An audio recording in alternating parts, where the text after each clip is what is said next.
My name's Vanisha. I've been living in the UK for about 14 years now. I come from a country called Zimbabwe. Um, I'm pretty much on my own in the UK. All my family is in Australia, so there's lots of long distance calls and video calls and that with them. Um, but yeah, that's about me, I think. Political situation in Zimbabwe wasn't too good. My brother and sister were here initially, so then I decided to make the move as well. My brother got married and his wife's from Australia, so he moved there. And then my sister decided to go and study in Australia, and she did that. And then she decided to stay on there, and my parents moved across there because everyone's there. So I work in a school. I'm an assessment manager, so I deal a lot with teenagers in terms of them writing their exams, how they're doing in school, kind of admin side of the school, not a teacher. I know Z through, I think about 5 years ago, I actually walked into one of her Zumba classes Wednesday at Jungle Club, and I guess it's just started from there. So I've been to lots of different classes, got to know her. I did a bit of PT with her as well, which was absolutely brilliant, and just become a friend. It's something that's got to come from within. It's it's one of those things that keeps you going, and I think if it doesn't come from within you, it's not going to keep you going, and that's purely on my basis anyway. Oh gosh, that's again another way of resilience. Just keep going. I think in the times that we live in, you've got to find something that keeps you going. For me, it's my family. I've been brought up with that whole, you've got to do the best you can and you've got to keep going, and that's what life is, sort of. You keep going. I'm going to have to say my dad, I think.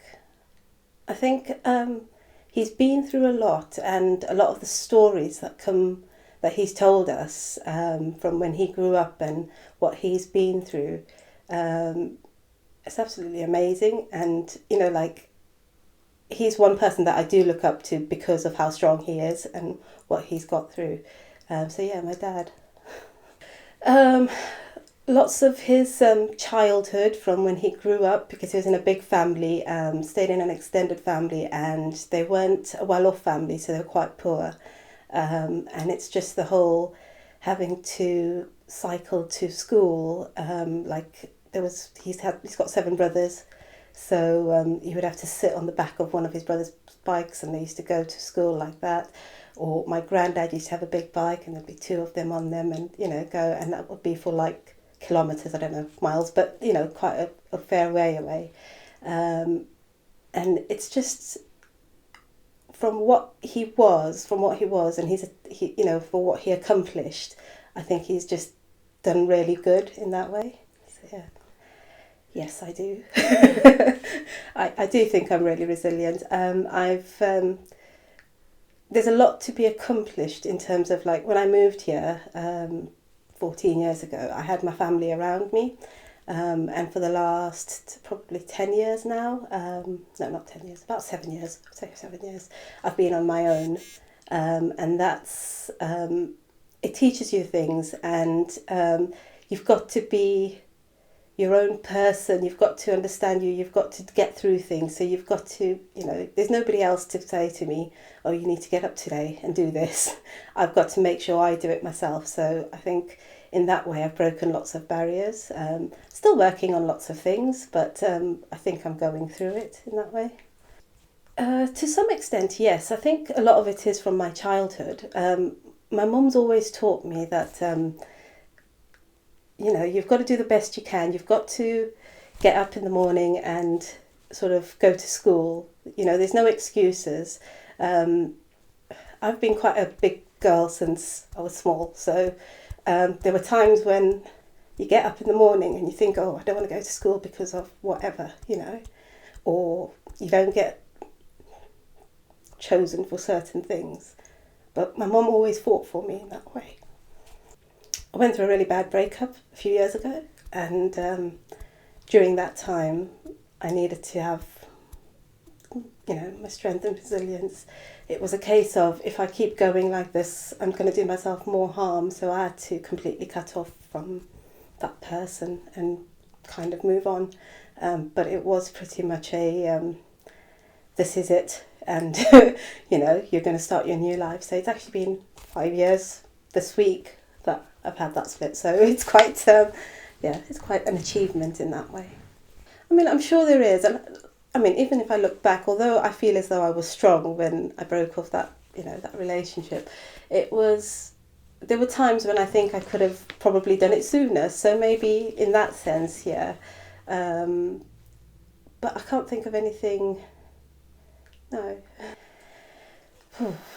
Where do I draw my strength from? My family. I think that's my one thing. If I'm having a bad day or anything of that sort, I'll always go back to them for advice. That's the one thing that I have daily contact with, because without them or without their guidance in a way, I wouldn't get anywhere.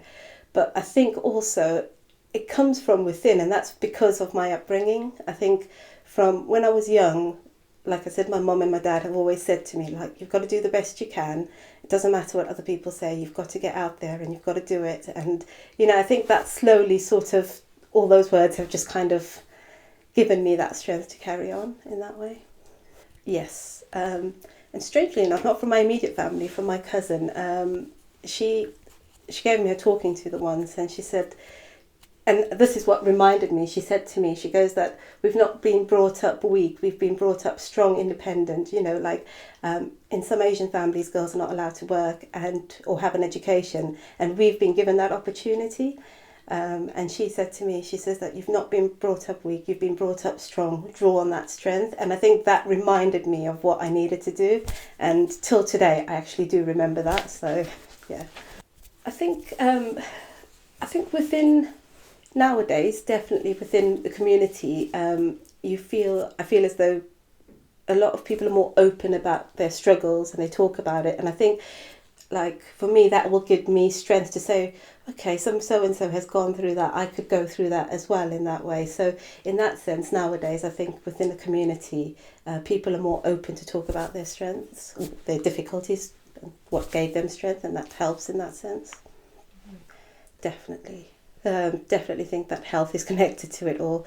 You've got to be healthy, well, not got to be healthy, but, having a healthy mind, healthy attitude gives you the strength in terms of dealing with it in a proper way. I don't know, lots of exercise and that. It opens your mind in a way. I mean, my example is, before I started classes with Z, I always thought any problem I had was just my problem alone. I didn't realise other people actually went through all of this stuff, because we were so close, like as a family, you're so close and you just think, oh, anything that's wrong with me is just me. But I've met some really amazing ladies through these classes, and it's made me realise that you're not alone in all of these struggles. There's loads of different people around you that are going through it. And I think that's what's really helpful in that sense. Sometimes, I mean, I'm not a perfect lady in terms of, weight-wise and all of that, and I have my struggles with it all. But for me, part of it is acceptance of who I am. And I think for anybody out there who's having any sort of struggle, it's just accepting who you are for what you are, and trying to build on that. Don't compare yourself to anybody else. Work on what you want to do as a person. And the only competition, I think, is yourself. So if you can be happy with how you are, if you can love yourself for who you are, then you'll be fine.